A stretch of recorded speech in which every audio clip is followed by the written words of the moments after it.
കുറച്ച് ഭാഗം കൂടെ നമ്മൾ എടുക്കാനുണ്ടായിരുന്നു. സെക്യുലറിസം എന്ന് പറഞ്ഞിട്ടൊരു ടോപ്പിക്ക്. ആ ടോപ്പിക്കും അതോടൊപ്പം തന്നെ PYQs ആണ് ഇന്നത്തെ ക്ലാസ്സിൽ ഡിസ്കസ് ചെയ്യുന്നത്. ഓട്ടെ, സ്ക്രീനൊക്കെ വിസിബിൾ ആണോ? സ്ക്രീൻ ഓക്കെ ആണോ? ഓഡിബിൾ ആണല്ലോ അല്ലേ?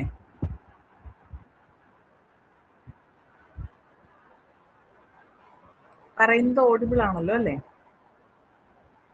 സ്ക്രീനും ഓക്കെ ആണെന്ന് വിശ്വസിക്കുന്നു. ഓക്കെ, അപ്പോൾ സെക്യുലറിസം എന്ന് പറഞ്ഞാൽ ഇത്രേ ഉള്ളൂ, റിലീജിയണും സ്റ്റേറ്റും സെപ്പറേറ്റ് ആയിട്ട് നിലനിർത്തുക. അതായത് ഗവൺമെന്റ് പ്രത്യേകിച്ച് ഒരു റിലീജിയനോടും ഇല്ലെങ്കിൽ ഒരു റിലീജിയസ് ബിലീഫിനോടും ഒരു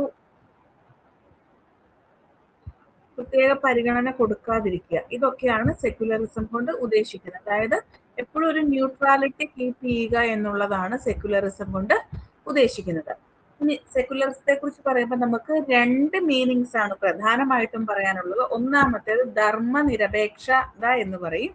അതായത് സ്റ്റേറ്റിനിൽ നിന്നും റിലീജിയനെ മാറ്റി നിർത്തുന്നു അല്ലെങ്കിൽ സെപ്പറേറ്റ് ചെയ്ത് നിർത്തുന്നു എന്നുള്ളതാണ്.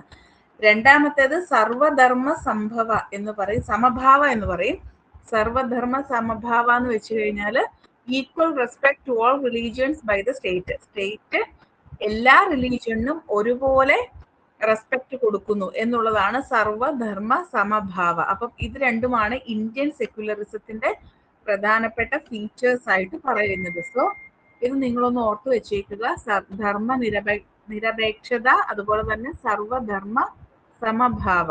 ഒന്ന് separation of religion from the state ആണ്, രണ്ടാമത്തേത് equal respect to all religions by the state ആണ് എന്നത് ഓർത്തു വെച്ചേക്കുക. ഇനി ഈ സെക്യുലറിസവുമായി ബന്ധപ്പെട്ടിട്ട് നമ്മുടെ കോൺസ്റ്റിറ്റ്യൂഷനിൽ കുറച്ച് കാര്യങ്ങളൊക്കെ പറയുന്നുണ്ട്. അപ്പൊ എവിടെയൊക്കെയാണ് സെക്യുലറിസത്തെ കുറിച്ച് മെൻഷൻ ചെയ്തിരിക്കുന്നത് ഇത് നിങ്ങളൊന്ന് ഓർത്ത് വെച്ചേക്കുക. ഒന്ന് ഫണ്ടമെന്റൽ റൈറ്റ്സിന്റെ ഭാഗത്തിലുണ്ട്, പിന്നെ ഡയറക്റ്റീവ് പ്രിൻസിപ്പിൾസിന്റെ ഭാഗത്തിലുണ്ട്, അതുപോലെ ഫണ്ടമെന്റൽ ഡ്യൂട്ടീസിന്റെ ഭാഗത്തിലുണ്ട്. ഇവിടെയൊക്കെയാണ് സെക്യുലറിസത്തെ കുറിച്ച് മെൻഷൻ ചെയ്തിരിക്കുന്നത്. ഏതൊക്കെ ആർട്ടിക്കിൾസ് ആണെന്ന് നമുക്ക് നോക്കാം. ഒന്നാമതായിട്ട് പറയുന്ന ആർട്ടിക്കിൾ 14. ആർട്ടിക്കിൾ 14 പറയുന്ന എന്താണ്? ഇക്വാളിറ്റി ബിഫോർ ദി ലോ ആണ് അല്ലെ. നിയമത്തിന് മുന്നിൽ എല്ലാവരും തുല്യരാണ്. അതുപോലെ തന്നെ നിയമം മുഖേന എല്ലാവർക്കും തുല്യ സമത്വമാണ് എന്നുള്ളതാണ്, തുല്യ സംരക്ഷണമാണ് എന്നുള്ളതാണ് പറയുന്നത്. അങ്ങനെ നോക്കുമ്പോൾ ഒരു പർട്ടിക്കുലർ റിലീജിയനും ഇവിടെ മുൻഗണന കൊടുക്കുന്നില്ല എന്നുള്ളതാണ് ആർട്ടിക്കിൾ 14 പറയുന്നത്. പിന്നെ അടുത്തതായിട്ട് പറയുന്നത് ആർട്ടിക്കിൾ 16(1) പറയുന്നത്. ആർട്ടിക്കിൾ 16(1) പറയുന്നത് റിലീജിയനോ, റേസോ, കാസ്റ്റോ, സെക്സോ, ഡിസെന്റോ, പ്ലേസ് ഓഫ് ബർത്തോ, റെസിഡൻസോ അങ്ങനെ യാതൊരു ഫാക്ടേഴ്സിന്റെയും ബേസിസിൽ ഒരു ഡിസ്ക്രിമിനേഷനും പബ്ലിക് എംപ്ലോയ്മെന്റിന്റെ കാര്യത്തിൽ ഉണ്ടാവാൻ പാടില്ല എന്നുള്ളതാണ്. ഇവിടെ ഒരു എക്സെപ്ഷൻ എന്ന് പറയുന്നത് റിസർവേഷൻ ആണ്. അതിനെ മാറ്റി നിർത്തി കഴിഞ്ഞാൽ നമ്മുടെ കോൺസ്റ്റിറ്റ്യൂഷനിൽ യാതൊരു തരത്തിലുള്ള ഒരു ഡിസ്ക്രിമിനേഷനും ഈ ഒരു ഫാക്ടറിനെ ബേസിസിൽ നൽകുന്നില്ല. സോ റിലീജിയൻ അവിടെ ഒരു ഫാക്ടർ ആയിട്ട് വരുന്നില്ല എന്നുള്ളതാണ്. അതും സെക്യുലറിസത്തിനെ മുന്നോട്ട് വെക്കുന്ന ഒരു ഫാക്ടറാണ്. ദെൻ ആർട്ടിക്കിൾ 25 ആണ്. ആർട്ടിക്കിൾ 25 പറയുന്ന ഫ്രീഡം ഓഫ് കൺസൈൻസസ് ആണ്. അതായത് നമുക്ക് ഇഷ്ടമുള്ള മതം സ്വീകരിക്കുവാനും അവ ഫോളോ ചെയ്യുവാനും അവയെ പ്രചരിപ്പിക്കുവാനുമുള്ള റൈറ്റ് നമ്മുടെ കോൺസ്റ്റിറ്റ്യൂഷൻ പ്രൊവൈഡ് ചെയ്യുന്നുണ്ട്. സോ നമ്മുടെ കോൺസ്റ്റിറ്റ്യൂഷൻ ഇതുവരെയും പറഞ്ഞിട്ടില്ല നിങ്ങൾ ഇന്ന മതം മാത്രമേ സ്വീകരിക്കാൻ പാടുള്ളൂ അല്ലെങ്കിൽ നിങ്ങൾ ഇന്ന മതം തന്നെ ഫോളോ ചെയ്യണം എന്ന് ഒരിക്കലും നമ്മുടെ കോൺസ്റ്റിറ്റ്യൂഷനോ ഗവൺമെന്റിനോ നമ്മളോട് പറയാൻ പറ്റില്ല എന്നുള്ളതാണ്. പിന്നെ ആർട്ടിക്കിൾ 26 പറയുന്നത് every religious group or individual has the right to establish and maintain institutions for religious and charitable purposes and to manage its own affairs in matters of religion എന്നുള്ളതാണ്. അതായത് എല്ലാ മതവിഭാഗങ്ങൾക്കും അവരുടേതായിട്ടുള്ള ഇൻസ്റ്റിറ്റ്യൂഷൻസ്, അതായത് റിലീജിയസ് ഇൻസ്റ്റിറ്റ്യൂഷൻസ് മെയിൻറ്റെയിൻ ചെയ്യാം, establish ചെയ്യാം, ഒപ്പം തന്നെ charity activities അതോടൊപ്പം തന്നെ ചെയ്യാവുന്നതാണ് എന്നുള്ളൊരു ഫ്രീഡം നമ്മുടെ ആർട്ടിക്കിൾ 26 വഴി ഉറപ്പാക്കുന്നുണ്ട്. ഇതിൽ ആർട്ടിക്കിൾ 27 പറയുന്നത് ഏതൊരു മതം സ്വീകരിക്കുന്നതിന്റെ പേരിലും യാതൊരു തരത്തിലുള്ള ടാക്സും ഇൻഡിവിജ്വൽസ് പേ ചെയ്യേണ്ട, ഇല്ലെങ്കിൽ സ്റ്റേറ്റിന് അങ്ങനെ ഇൻഡിവിജ്വൽസിനോട് മതം ഫോളോ ചെയ്യണം ഇല്ലെങ്കിൽ മതം ഫോളോ ചെയ്യുന്നതിന്റെ പേരിൽ ഇന്ന ടാക്സ് നിങ്ങൾ അടയ്ക്കണമെന്ന് കമ്പൽ ചെയ്യാൻ പറ്റത്തില്ല എന്നുള്ളതാണ്. സോ ഇത് പ്രധാനപ്പെട്ട ആർട്ടിക്കിൾസ്. ഇനി അടുത്ത ആർട്ടിക്കിൾ എന്ന് പറയുന്നത് ആർട്ടിക്കിൾ 28 ആണ്. അത് മൈനോറിറ്റി ഇൻസ്റ്റിറ്റ്യൂഷൻസ് ലൈക്ക് റിലീജിയസ് ഗ്രൂപ്പ്സിന് ഡിഫറെന്റ് ആയിട്ടുള്ള റിലീജിയസ് ഗ്രൂപ്പ്സിന് റിലീജിയസ് ഇൻസ്ട്രക്ഷൻസ് നൽകുന്നതിന് വേണ്ടിയിട്ട് എഡ്യൂക്കേഷൻ ഇൻസ്റ്റിറ്റ്യൂഷൻസ് സ്ഥാപിക്കാം, ലൈക്ക് നമ്മുടെ മദ്രസയൊക്കെ പോലെ. Then 29 and 30 cultural and educational rights to മൈനോറിറ്റീസിനെ കുറിച്ച് പറയുന്നുണ്ട്. ദെൻ 51A ഫണ്ടമെന്റൽ ഡ്യൂട്ടീസിൽ പറയുന്നുണ്ട്, it obliges all the citizens to promote harmony and the spirit of brotherhood and to value and preserve the rich heritage of our composite culture. അപ്പൊ ഈ ഒരു articles ഒക്കെ തന്നെ നമ്മുടെ സെക്യുലറിസം മുന്നോട്ട് വെക്കുന്ന ഐഡിയാസ് ആണ് പറയുന്നത്. ഇനി നമ്മുടെ 42nd constitutional amendment act of 1976 വഴി പ്രിയാമ്പിളില് നമ്മുടെ സെക്യുലർ എന്ന് പറയുന്ന ടേം ആഡ് ചെയ്തിട്ടുണ്ട്. അപ്പോൾ എല്ലാ റിലീജിയനും ഈക്വൽ റെസ്പെക്ട് എന്നുള്ള ഒരു സെൻസിലാണ് ആ ടേം അവിടെ ആഡ് ചെയ്തിരിക്കുന്നത്. ഇനി Kesavananda Bharati versus state of Kerala 1973 കേസിലാണ് സുപ്രീം കോടതി പറയുന്നത് സെക്യുലറിസം എന്ന് പറയുന്നത് ഇന്ത്യയുടെ ബേസിക് സ്ട്രക്ചറിലെ കോൺസ്റ്റിറ്റ്യൂഷന്റെ ബേസിക് സ്ട്രക്ചറിന്റെ ഭാഗമാണ് എന്ന് പറയുന്നത് Kesavananda Bharati versus state of കേരളയാണ്. Then SR Bommai versus union of India 1994 കേസിൽ ഈ സെക്യുലറിസം എന്ന് പറയുന്ന ടേം എലാബറേറ്റ് ചെയ്യുന്നുണ്ട്. ആൻഡ് കോർട്ട് പറയുന്നത് ഇങ്ങനെയാണ്, secularism means equal treatment for all religions എന്നുള്ളതാണ്. സോ ഇത്രയും കാര്യങ്ങളൊക്കെ നോക്കുക. ബാക്കി കുറച്ച് കാര്യങ്ങളോട് ഞാൻ അതിനകത്ത് ആഡ് ചെയ്തിട്ടുണ്ട്, പക്ഷെ അത് നിങ്ങൾ ജസ്റ്റ് വായിച്ചു നോക്കിയാൽ മതി കേട്ടോ. വെസ്റ്റേൺ സെക്യുലറിസവും ഇന്ത്യൻ സെക്യുലറിസവും തമ്മിലുള്ള ഒരു കമ്പാരിസൺ ആണ്. അത് നമുക്ക് പൊതുവെ എക്സാമിന് ചോദിക്കാറില്ല. നിങ്ങൾ ജസ്റ്റ് ഈ ആർട്ടിക്കിൾസ് മാത്രം ഒന്ന് നോക്കുക എന്നുള്ളത്. സോ ബാക്കിയുള്ളതൊക്കെ നിങ്ങൾ ഒന്ന് വായിച്ചു നോക്കിയാൽ മതി. ഇത്രയും ക്ലിയർ ആയല്ലോ അല്ലേ? ഈ ഒരു ഭാഗം ക്ലിയർ ആയല്ലോ അല്ലേ? ഓക്കെ ആണോ? നമ്മുടെ ഇന്ത്യൻ കോൺസ്റ്റിറ്റ്യൂഷന്റെ ഓൾമോസ്റ്റ് എല്ലാ മൊഡ്യൂൾസും കംപ്ലീറ്റഡ് ആയിട്ടുണ്ട്. നമുക്ക് PYQ ഡിസ്കസ് ചെയ്താലോ? PYQ ഡിസ്കസ് ചെയ്താലോ? ഓക്കെ, സ്ക്രീൻ വിസിബിൾ ആണോ എന്ന് പറയണേ. അപ്പൊ ഞാൻ ഷെയർ ചെയ്യാം.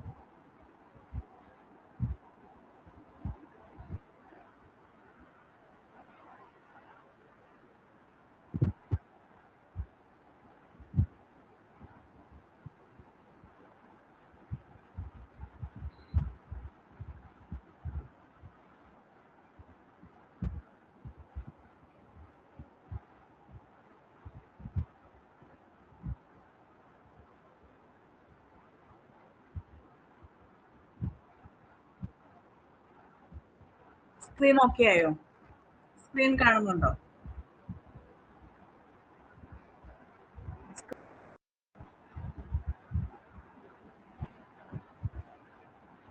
സ്ക്രീൻ ഓക്കെ ആണോ?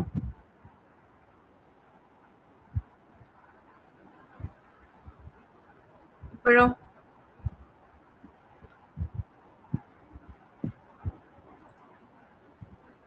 ഇന്ന് ഞാൻ ഇതിനകത്തൊരു 29 ക്വസ്റ്റ്യൻസ് ആണ് ആഡ് ചെയ്തിരിക്കുന്നത്. ഇത് ഒരൊറ്റ ക്വസ്റ്റ്യൻ പേപ്പറിലെ ക്വസ്റ്റ്യൻസ് ആണ് കേട്ടോ. വിച്ച് മീൻസ് ഒരു ജനുവരി 2025 പൊളിറ്റിക്കൽ സയൻസിൽ ചോദിച്ചിട്ടുള്ള ഈ പറയുന്ന കോൺസ്റ്റിറ്റ്യൂഷന്റെ ഭാഗത്തു നിന്നുള്ള ക്വസ്റ്റ്യൻസ് ആണ് ഞാൻ ആഡ് ചെയ്തിരിക്കുന്നത്. ഒരൊറ്റ ക്വസ്റ്റ്യൻ പേപ്പറിലെ ക്വസ്റ്റ്യൻസ് മാത്രമാണ് ആഡ് ചെയ്തിരിക്കുന്നത്. ഇതുപോലെ നമ്മൾ എല്ലാ ക്വസ്റ്റ്യൻസും ഡിസ്കസ് ചെയ്യും കേട്ടോ. ഡീറ്റെയിൽ ആയിട്ട് തന്നെ ഡിസ്കസ് ചെയ്യും. ഓക്കെ, ഇപ്പൊ ക്ലിയർ ആയോ? ഇപ്പോൾ ക്ലിയർ ആയോ? ഇപ്പോൾ ക്ലിയർ ആയോ? ഓക്കെ, ക്വസ്റ്റ്യൻ നോക്കിക്കേ. The Constituent Assembly of India was a one-party body in an essentially one-party country. The assembly was the Congress and the Congress was India. Who made this statement? Options ഇതൊക്കെയാണ്: Granville Austin, Morris Jones, Alexandrowicz, AC വേറെ. ആരാണ് answer? പറഞ്ഞു. തെറ്റിപ്പോയിക്കോട്ടെ, കുഴപ്പമില്ല, നിങ്ങൾ just comment ചെയ്തോ കേട്ടോ. ഇതിൽ ആരായിരിക്കും? ഓപ്ഷൻ A ആണോ, B ആണോ, C ആണോ, D ആണോ? പെട്ടെന്ന് കമന്റ് ചെയ്തു. തെറ്റിപ്പോയാലും കുഴപ്പമൊന്നുമില്ല കേട്ടോ. C.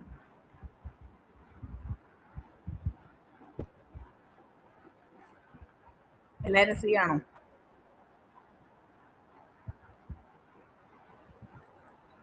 എല്ലാരും C ആണോ? ഓക്കെ, ഇത് ആൻസർ എന്ന് പറയുന്നത് ഗ്രാൻവിൽ ഓസ്റ്റിൻ ആണ് കേട്ടോ. നിങ്ങൾ ഗ്രാൻവിൽ ഓസ്റ്റിൻ ആണ്. വെരി ഗുഡ്, കറക്റ്റ് ആൻസർ ആണ് ഗ്രാൻവിൽ ഓസ്റ്റിൻ ആണ്. അപ്പൊ ഇദ്ദേഹത്തെ കുറിച്ച് ഞാൻ ബാക്കി കുറച്ച് എക്സ്പ്ലനേഷനോട് പറഞ്ഞുതരാം. ആക്ച്വലി ഇദ്ദേഹം ഈ സ്റ്റേറ്റ്മെന്റ് പറയാൻ കാരണം നമ്മൾ ഓൾറെഡി പറഞ്ഞിരുന്നു അല്ലെ, ഡൊമിനന്റ് റോൾ ഓഫ് കോൺഗ്രസിന്റെ കാര്യം പറഞ്ഞിരുന്നു. അപ്പോ കോൺസ്റ്റിറ്റ്യൂഷൻ മേക്കിങ്ങിന്റെ സമയം തൊട്ട് തന്നെ ഇന്ത്യൻ നാഷണൽ കോൺഗ്രസിനായിരുന്നു നമ്മുടെ ഇന്ത്യയിൽ ഒരു ഡൊമിനന്റ് റോൾ ഉണ്ടായിരുന്നു അല്ലെ. അപ്പൊ അതിനെതിരെ അല്ലെങ്കിൽ ആ ഒരു പർപ്പസിനെ ഹൈലൈറ്റ് ചെയ്തുകൊണ്ട് ഗ്രാൻവിൽ ഓസ്റ്റിൻ പറഞ്ഞിട്ടുള്ള ഒരു സ്റ്റേറ്റ്മെന്റ് ആണ് ഇത്. പഠിച്ചു വെച്ചോളുക. ഇതുമായിട്ട് അതുപോലെ തന്നെ ഈ കോൺസ്റ്റിറ്റ്യൂഷൻ മേക്കിങ്ങിന്റെ സമയവുമായി റിലേറ്റ് ചെയ്ത് കുറെ സ്റ്റേറ്റ്മെന്റുകളുണ്ട്. നമ്മൾ ഔട്ട് ഓഫ് ദി ബോക്സിൽ നിങ്ങൾക്ക് തരുന്നതായിരിക്കും. അത് പഠിച്ചിട്ട് തന്നെ പോണേ, ചോദിക്കാറുണ്ട്. ഇനി മോറിസ് ജോൺസൺ ആണെങ്കിൽ അദ്ദേഹം ഇതുപോലെ തന്നെ ഒരുപാട് സ്റ്റേറ്റ്മെന്റുകൾ പറഞ്ഞിട്ടുണ്ട്, പക്ഷെ ഈ ഒരു കോണ്ടെക്സ്റ്റ് അല്ലാന്ന് മാത്രം. പിന്നെ കെ സി വെയർ ആണെങ്കിൽ ഫെഡറലിസം റിലേറ്റഡ് ആയിട്ടുള്ള കാര്യങ്ങളാണ് പറയുന്നത്. അലക്സാണ്ട്രോവിക്സ് ആണെങ്കിൽ അദ്ദേഹം ഒരു കോൺസ്റ്റിറ്റ്യൂഷണൽ സ്കോളർ തന്നെയാണ്, പക്ഷെ അത് ഈ ഒരു കോട്ടുമായിട്ട് റിലേറ്റഡ് അല്ല, അല്ലെങ്കിൽ ഈ ഒരു പെർസ്പെക്റ്റീവുമായിട്ട് റിലേറ്റഡ് അല്ല എന്ന് ഓർത്ത് വെക്കുക. ഓക്കെ, സെക്കൻഡ് ക്വസ്റ്റ്യൻ നോക്കിക്കേ. The author of the book democracy and illusion ആരാണ് എഴുതിയിരിക്കുന്നത്? Robert Nozick, John പ്ലമൻഡാസ്, David held, Leo സ്ട്രാവോസ്. ആരാണ്?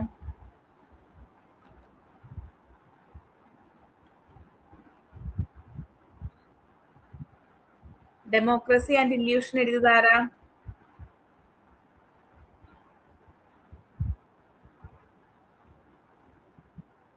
കമന്റ് ചെയ്തേ.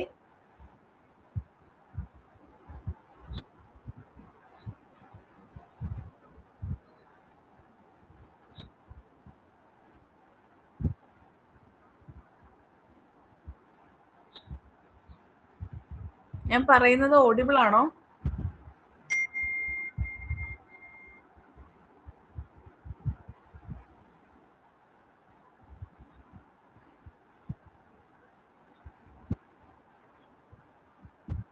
ഞാൻ പറയുന്നത് കേൾക്കുന്നുണ്ടോ?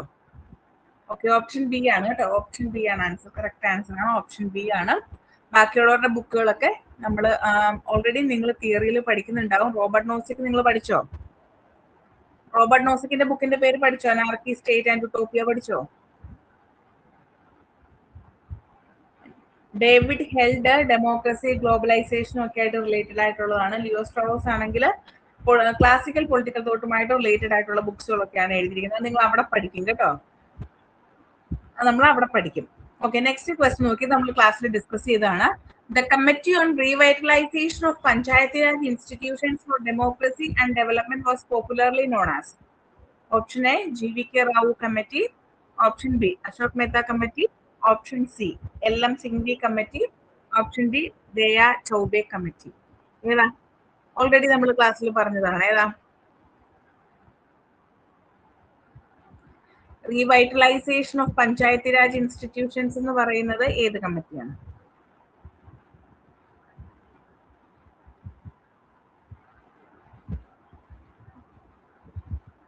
കുറച്ച് സ്പീഡിൽ കമന്റ് ചെയ്യണേ. Revitalisation of Panchayat Raj institutions for democracy and development എന്നറിയപ്പെടുന്നത് ഏത് കമ്മിറ്റിയാണ്? ഡയറക്റ്റ് ക്വസ്റ്റ്യൻ, നമ്മൾ ഒരുപാട് തവണ ഡിസ്കസ് ചെയ്ത ക്വസ്റ്റ്യൻ ആണ്.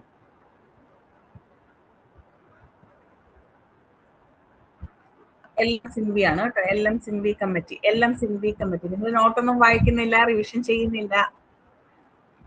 ഓക്കെ, എൽ എം സിംഗ്വി കമ്മിറ്റിയാണ് ആൻസർ കേട്ടോ. Then അടുത്ത question. The maximum number of votes which can be cast in an EVM is dash. ഒരു EVM മെഷീനിൽ നമുക്ക് മാക്സിമം കാസ്റ്റ് ചെയ്യാവുന്ന വോട്ടുകളുടെ എണ്ണം എത്രയാണ്?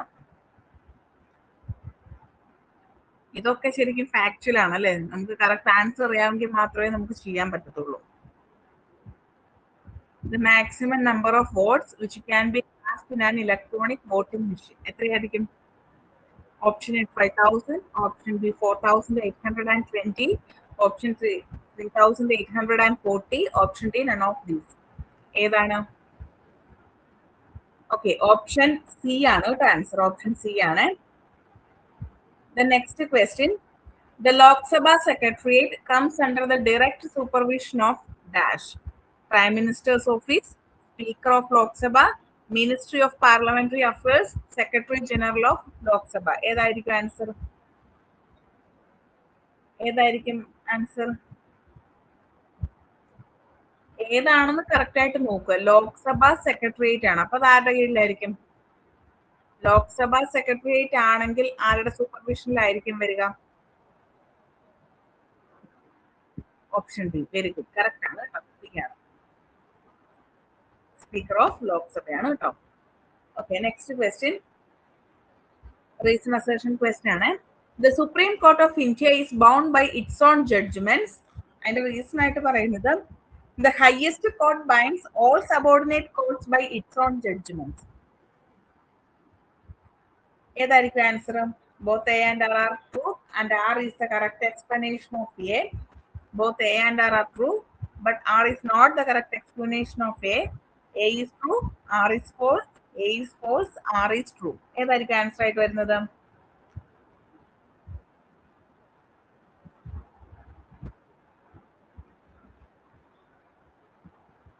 ഏതായിരിക്കും ആൻസർ ആയിട്ട് വരുന്നത്? ഓപ്ഷൻ ബി ആണ് കേട്ടോ. ഇത് രണ്ട് സ്റ്റേറ്റ്മെന്റും കറക്റ്റ് ആണ്, പക്ഷെ കറക്റ്റ് എക്സ്പ്ലനേഷൻ അല്ല.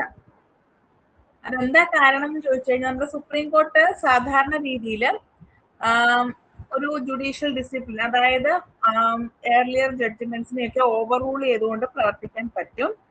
ആൻഡ് ഇതിന്റെ ജഡ്ജ്മെന്റ്സ് എന്ന് പറയുന്നത് സബോർഡിനേറ്റ് കോർട്സ് ബൈൻഡിങ് ചെയ്യേണ്ടതാണ് ആർട്ടിക്കിൾ 141 അനുസരിച്ചിട്ട്. പക്ഷെ എന്ന് പറഞ്ഞുകൊണ്ട് ഇത് കറക്റ്റ് ആയിട്ട് ഇതിന്റെ പ്രസിഡൻസ് ഫോളോ ചെയ്യണം എന്നൊന്നും പറയില്ലെങ്കിൽ ജഡ്ജ്മെന്റ്സ് ഒന്നും ഫോളോ ചെയ്യണമെന്നൊന്നും പറയുന്നില്ല supreme court.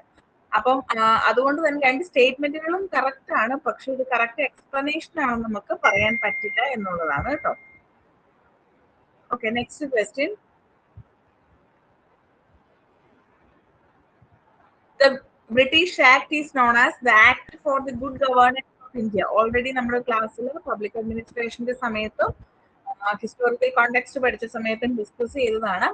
Which British Act is known as the Act for the Good Governance of India? ഇത് ഓർത്ത് വെക്കാൻ ഒരു ഐഡിയ ഒക്കെ ഞാൻ നിങ്ങൾക്ക് പറഞ്ഞു തന്നിരുന്നു, ഒരു ട്രിക്ക് ഒക്കെ പറഞ്ഞു തന്നിരുന്നു അല്ലെ? Government of India act of 1858, government of India act 1861, government of India act 1909, government of India act of 1935. ഏതാണ് ആൻസർ? ഏതാണ് ആൻസർ? ഏതാ ആൻസർ ആയിട്ട് വരിക?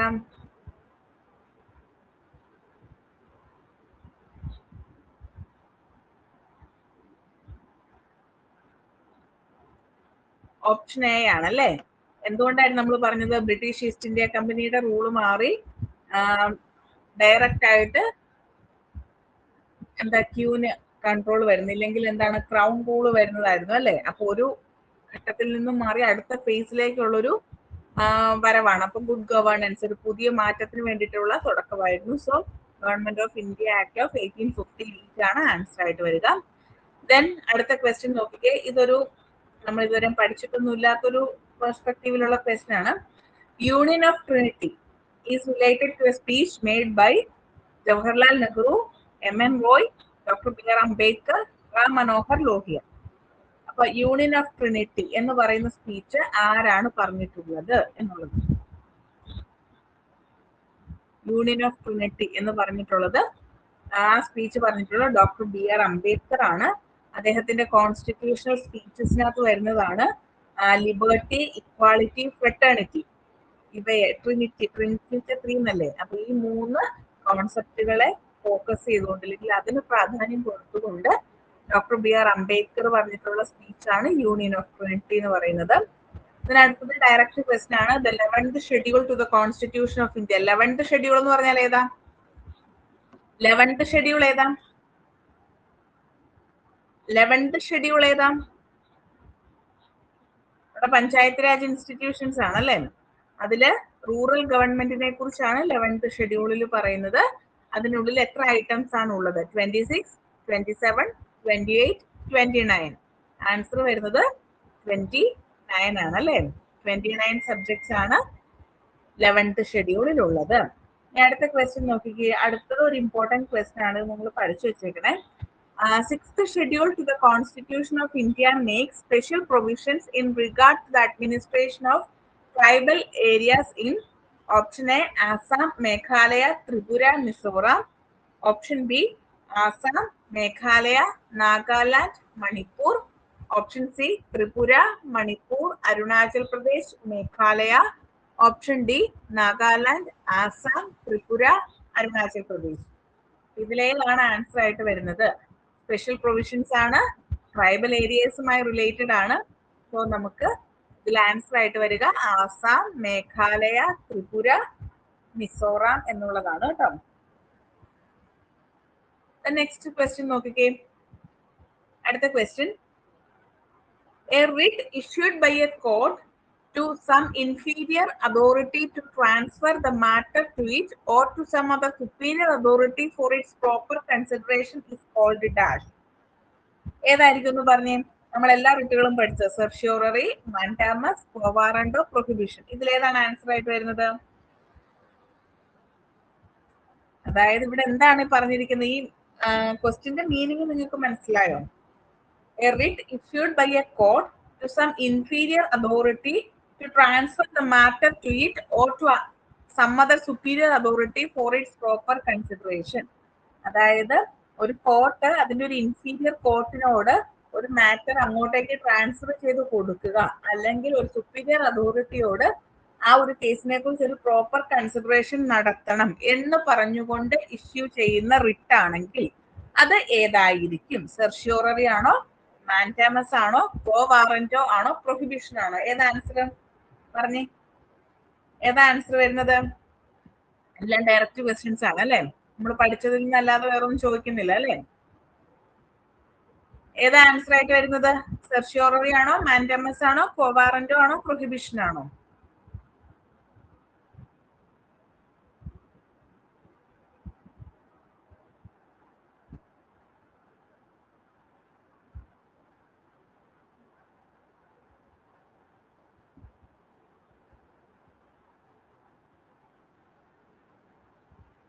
ഓക്കെ, സെർഷ്യോററി ആണ് അല്ലെ? സെർഷ്യോററി ആണ് എന്ത് പറയുന്നത്?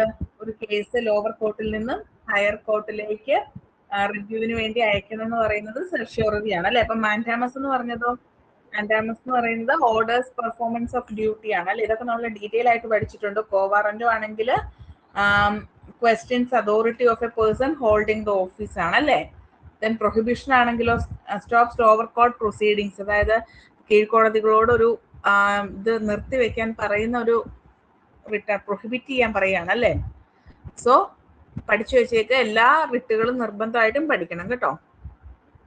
നെക്സ്റ്റ് ക്വസ്റ്റ്യൻ ആൻസർ വരുന്ന സെർഷ്യോററി ആണ്. Then the constitutional case which prompted Parliament of India to enact 24th Constitutional Amendment Act. നമ്മൾ ഓൾറെഡി പഠിച്ചതാണ്. ഏത് കോൺസ്റ്റിറ്റ്യൂഷണൽ കേസ് ആണ് 24th കോൺസ്റ്റിറ്റ്യൂഷണൽ അമെൻമെന്റ് ആക്ടുമായി റിലേറ്റഡ് ആയിട്ടുള്ളത്? Berubari case, Shankari Prasad case, Kesavananda Bharati case, Golaknath case. അപ്പൊ ഇവിടെ ആൻസർ ആയിട്ട് വരിക ഗോലക്നാഥ് കേസ് ആണ് എന്ന് ഓർത്ത് വെച്ചേക്ക്. ഓക്കെ, ഞാൻ പറയുന്നത് നിങ്ങൾക്ക് ഓക്കെ ആണോ? പറയുന്നത് കേൾക്കുന്നുണ്ടോ?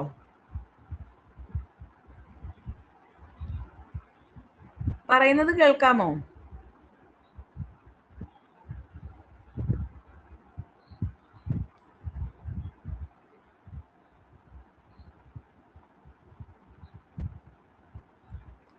ഞാൻ പറയുന്നത് കേൾക്കുന്നുണ്ട്. ഓക്കെ, കേൾക്കാലോ അല്ലെ? നിങ്ങളുടെ ഒരു റെസ്പോൺസും കിട്ടുന്നില്ലാത്തത് കൊണ്ട് എനിക്കൊരു ഡൗട്ട് വന്നതാണ് ഞാൻ ചോദിച്ചത്. Okay, then which of the following pairs is wrong? താഴെ പറയുന്നവയിൽ റോങ് ആയിട്ടുള്ള പെയർ ഏതാണ് എന്നാണ് ചോദ്യം. ഒന്ന്, article 243J audit and accounts of panchayat.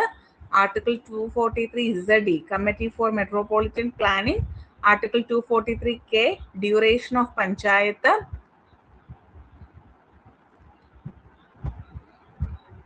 Article 243R composition of municipalities അല്ലെ? ഇതിൽ ഏതായിരിക്കും തെറ്റായിട്ട് നിങ്ങൾക്ക് തോന്നുന്നത്? അപ്പുറത്തെ പേജിലല്ല, അങ്ങനെ ഒരു ക്ലൂ ഞാൻ നിങ്ങൾക്ക് തരാം. നെക്സ്റ്റ് പേജിലുള്ളതല്ല, ഈ മൂന്നെണ്ണത്തിൽ ഏതോ ഒരെണ്ണം തെറ്റ്. ഏതായിരിക്കും തെറ്റായിട്ട് വരുന്നത്? 243J ആണോ, 243ZE ആണോ, 243K ആണോ? ഇതിൽ ഏതായിരിക്കും തെറ്റ്? എല്ലാ ആർട്ടിക്കിൾസും പഠിച്ചോണേ. ഇതുപോലെ ഇൻഡെപ്ത് ആയിട്ടുള്ള ക്വസ്റ്റ്യൻസ് നിങ്ങൾക്ക് വരാറുണ്ട്. സോ ആർട്ടിക്കിൾസ് ഒക്കെ ഞാൻ തന്നിട്ടുള്ള ആർട്ടിക്കിൾസും ഒക്കെ നിങ്ങൾ നിർബന്ധമായിട്ടും പഠിക്കണം കേട്ടോ. ഓക്കെ, ഏതായിരിക്കും?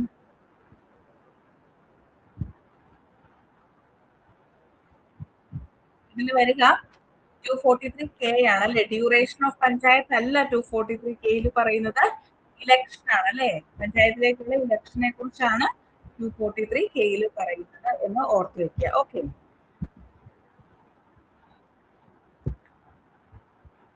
സ്റ്റേറ്റ് ഇലക്ഷൻ കമ്മീഷനാണ് കേട്ടോ. ഇലക്ഷനുമായി റിലേറ്റഡ് ആയിട്ടുള്ള കാര്യങ്ങളാണ് ഡ്യൂറേഷൻ ഓഫ് പഞ്ചായത്ത്. ഇലക്ഷൻ എന്ന് പറഞ്ഞാലും മതി, എങ്ങനെയാണെങ്കിലും നിങ്ങൾക്ക് ആൻസർ കിട്ടിയാൽ മതി. ഇലക്ഷൻ അല്ലെങ്കിൽ ഏത് ഓപ്ഷൻ വന്നാലും നിങ്ങൾ ചൂസ് ചെയ്തോളുക. സ്റ്റേറ്റ് ഇലക്ഷൻ കമ്മീഷനോ ഇലക്ഷൻ ടു ദ പഞ്ചായത്തെന്നോ എങ്ങനെ വന്നാലും ചൂസ് ചെയ്തോളുക. 243K ഇലക്ഷൻ ആണ്, ഇലക്ഷനുമായി ബന്ധപ്പെട്ടിട്ടുള്ള ആർട്ടിക്കിൾ ആണ്. ഓക്കെ, നെക്സ്റ്റ് എന്ന് പറയുന്നത് Who among the following described Quit India movement as irresponsible and insane? Quit India മൂവ്മെന്റിനെ ഇറസ്പോൺസിബിൾ ആൻഡ് ഇൻസെയിൻ എന്ന് പറഞ്ഞത് ആരാണ്? ആരായിരിക്കും? ഡോക്ടർ BR അംബേദ്കർ ആണോ, MN റോയി ആണോ, Muhammad Ali ജിന്നയാണോ, Ram Manohar ലോഹിയാണോ?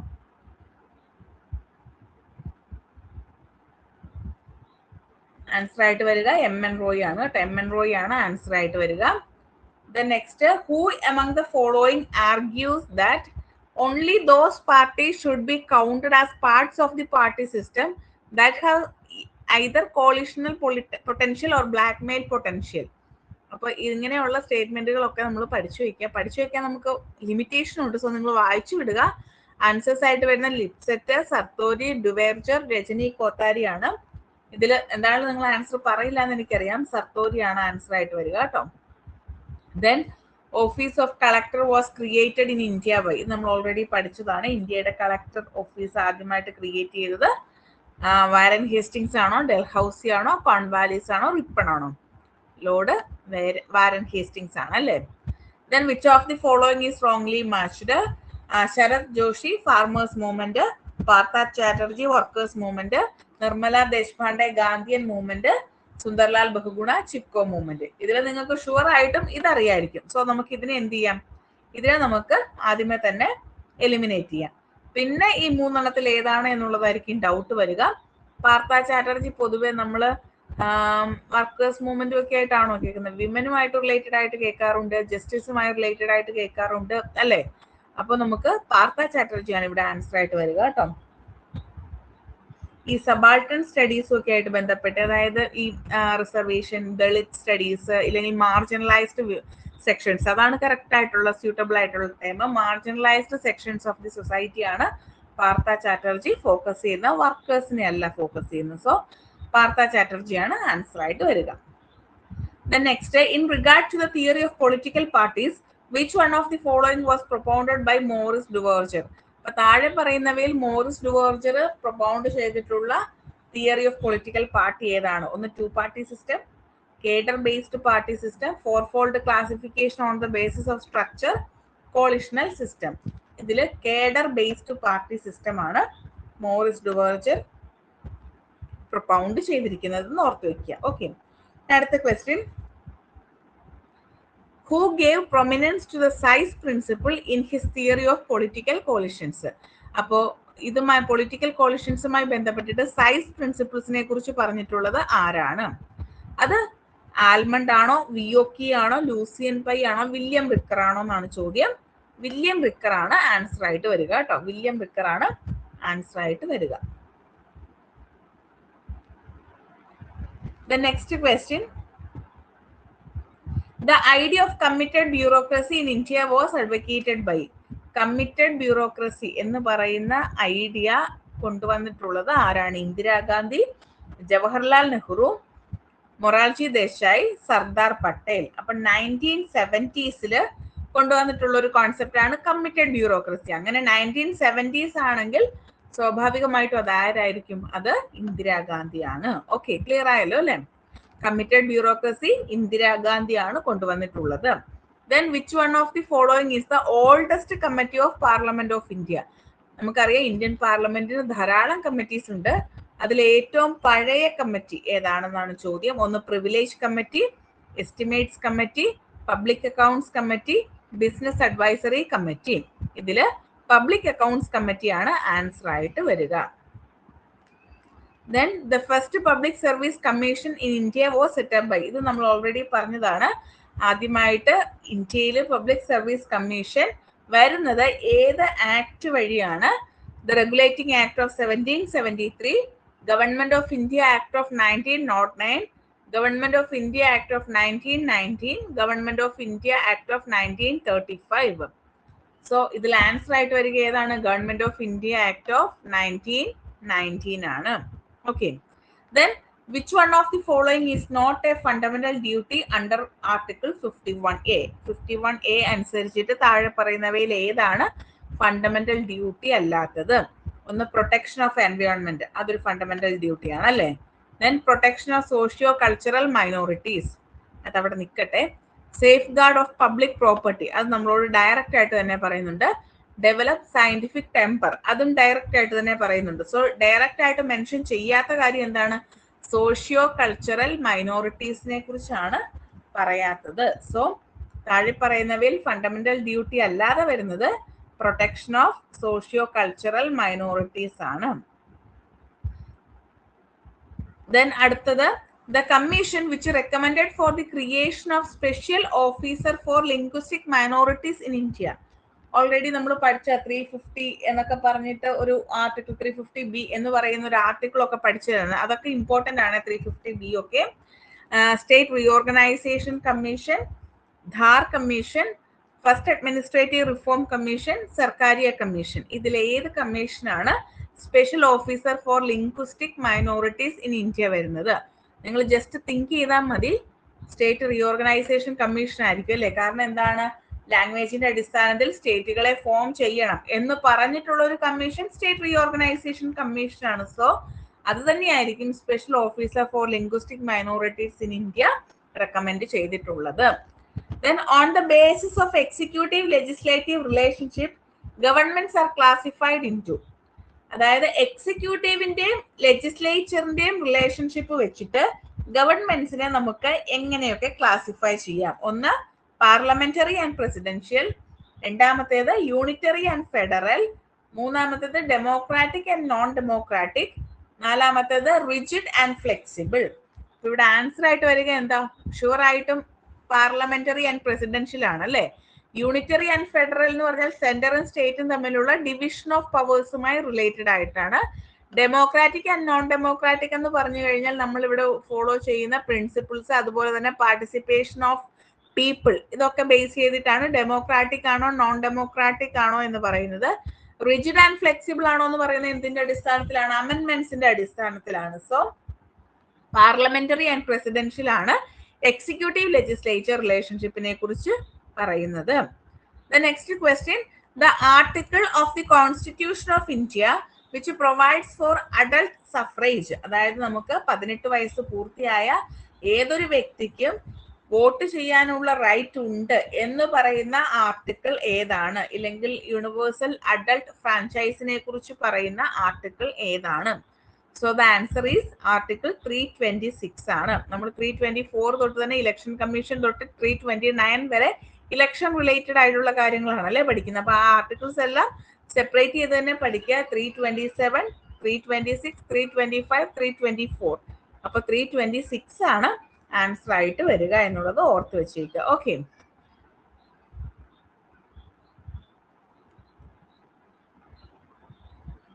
the next question, the commission which recommended that union government may persuade the state government for constitution of an all India service for education. അപ്പോൾ ഒരു all India service for education എന്ന് പറയുന്ന ആ ഒരു സംഭവം കൊണ്ടുവന്നിട്ടുള്ളത് ഏത് കമ്മീഷന്റെ റെക്കമെൻഡേഷൻ അനുസരിച്ചിട്ടാണ്? ഇത് നമ്മൾ പേപ്പർ 1ലും പഠിക്കുന്നതാണ് അല്ലെ. കോത്താരി കമ്മീഷനാണ് all India service for education വേണം എന്നുള്ളത് പറഞ്ഞിട്ടുള്ളത്. അത് ഓർത്ത് വെച്ചേക്കുക. The next question, Indian Constitution borrowed the term equal protection of law. ഇത് നമ്മൾ അന്ന് borrowed ഫീച്ചേഴ്സ് പഠിച്ചപ്പോൾ പറഞ്ഞിരുന്നു. ആർട്ടിക്കിൾ 14 പറയുന്ന രണ്ട് കോൺസെപ്റ്റുകൾ, ഇക്വാളിറ്റി ബിഫോർ ലോയും ഈക്വൽ പ്രൊട്ടക്ഷൻ ഓഫ് ലോയും. ഇത് രണ്ടും എടുത്തിരിക്കുന്നത് എവിടെ നിന്നാണ് നമ്മൾ പറഞ്ഞിരുന്നു? ഈക്വാളിറ്റി ബിഫോർ ലോ നമ്മൾ UK-യിൽ നിന്നാണ്. ഈക്വൽ പ്രൊട്ടക്ഷൻ ഓഫ് ലോ എവിടെ നിന്ന് എടുത്തേ? Britain, USA, Japan, Ireland. എവിടെ നിന്ന് എടുത്തേ?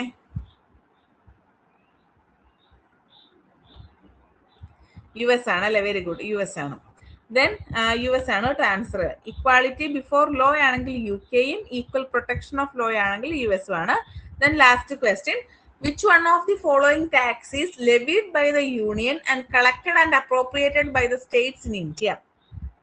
ഈ ടാക്സ് ലെവി ചെയ്യുന്ന യൂണിയൻ ആണ്, പക്ഷെ അത് കളക്ട് ചെയ്യുന്നതും അപ്രോപ്രിയേറ്റ് ചെയ്യുന്നതും ഇന്ത്യയിലെ സ്റ്റേറ്റുകളാണ്. അങ്ങനെയുള്ള അങ്ങനെയുള്ള ടാക്സ് ഏതാണെന്നാണ് ചോദ്യം. Passenger and good tax, estate duty, stamp duty, taxes on news paper.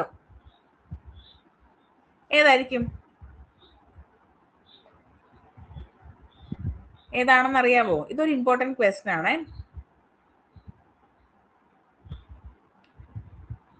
ഏതാണെന്ന് അറിയാവോ ആൻസർ? ആൻസർ സ്റ്റാമ്പ് ഡ്യൂട്ടി ആണ് വരുന്നത്. ഇനി ഞാൻ ബാക്കിയുള്ള ടാക്സുകളെ കുറിച്ച് പറയാം. Passenger and good tax already state ലിസ്റ്റിലുള്ള കാര്യമാണ്, അത് യൂണിയൻ ലിസ്റ്റിലുള്ള കാര്യമല്ല. ഇനി എസ്റ്റേറ്റ് ഡ്യൂട്ടിയുടെ കാര്യമാണെങ്കിൽ ഇത് പണ്ട് ഇവിടെ ഉണ്ടായിരുന്നതാണ്, ഇപ്പൊ അബോളിഷ്ഡ് ആണ്. അതായത് ഇപ്പൊ ഇങ്ങനൊരു ടാക്സ് നമ്മുടെ നാട്ടിലില്ല. പിന്നെ ടാക്സസ് ഓൺ ന്യൂസ് പേപ്പേഴ്സ് എന്ന് പറഞ്ഞാൽ അങ്ങനൊരു ടാക്സ് നമ്മുടെ ഇവിടെ ഇന്ത്യയിൽ ആപ്ലിക്കബിൾ അല്ല. സോ സ്റ്റാമ്പ് ഡ്യൂട്ടി ആണ് ഇവിടെ ആൻസർ ആയിട്ട് വരുന്നത്. ക്ലിയർ ആയോ? ഓക്കെ ആണോ? ഇത് ഒരൊറ്റ ക്വസ്റ്റ്യൻ പേപ്പറിലെ ക്വസ്റ്റ്യൻസ് ആണ്. 29 ക്വസ്റ്റ്യൻസ് ആണ് നമുക്ക് കോൺസ്റ്റിറ്റ്യൂഷന്റെ ഭാഗത്തു നിന്നും ചോദിച്ചിരിക്കുന്നത്, വിച്ച് മീൻസ് വളരെ പ്രാധാന്യമുള്ള ഒരു യൂണിറ്റ് ആണ് ഇന്ത്യൻ കോൺസ്റ്റിറ്റ്യൂഷൻ എന്ന് ഓർക്കുക. ഏകദേശം 30 ക്വസ്റ്റ്യൻസ്, അതായത് 120 ക്വസ്റ്റ്യൻസ് ഉള്ളതില് 30 ക്വസ്റ്റ്യൻസ് കോൺസ്റ്റിറ്റ്യൂഷന്റെ ഭാഗത്തു നിന്നാണ്. എന്ന് പറഞ്ഞാൽ 1/4 ഭാഗവും എവിടെ നിന്നാണ് വരുന്നത്? ഈ കോൺസ്റ്റിറ്റ്യൂഷന്റെ ഭാഗത്തു നിന്നാണ്. സോ വളരെ ഇമ്പോർട്ടന്റ് ആയിട്ടുള്ള പോർഷൻ ആണ്. കോൺസ്റ്റിറ്റ്യൂഷൻ ഒരിക്കലും സ്കിപ്പ് ചെയ്യാതെ തന്നെ നിങ്ങൾ പഠിക്കുക. ഇത്രയും കാര്യങ്ങൾ ക്ലിയർ ആയോ? ഇത്രയും കാര്യങ്ങൾ ക്ലിയർ ആയോ? ഓക്കെ, ഇത് ഞാൻ ഇത്തിരി സ്പീഡിൽ പറഞ്ഞു പോയി. ഇന്നിപ്പം പാർട്ടിസിപ്പൻസിന്റെ എണ്ണവും കുറവാണല്ലോ, സോ നമുക്ക് കുറച്ചുകൂടെ സ്പീഡിൽ പോകാൻ പറ്റി. നെക്സ്റ്റ് ക്ലാസ്സിൽ ഞാൻ കമ്പാരറ്റീവ് സ്റ്റാർട്ട് ചെയ്യും, പക്ഷേ ഇടയ്ക്കിടയ്ക്ക് ഇങ്ങനെ ഓരോ ക്വസ്റ്റ്യൻ പേപ്പർ അനാലിസിസുമായിട്ട് ഞാൻ വരും കേട്ടോ.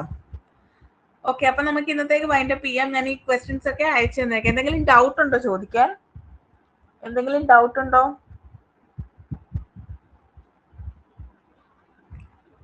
ഓക്കെ ആണല്ലോ അല്ലേ? ഞാനിത് അയച്ചു തരാം കേട്ടോ. Okay, thank you.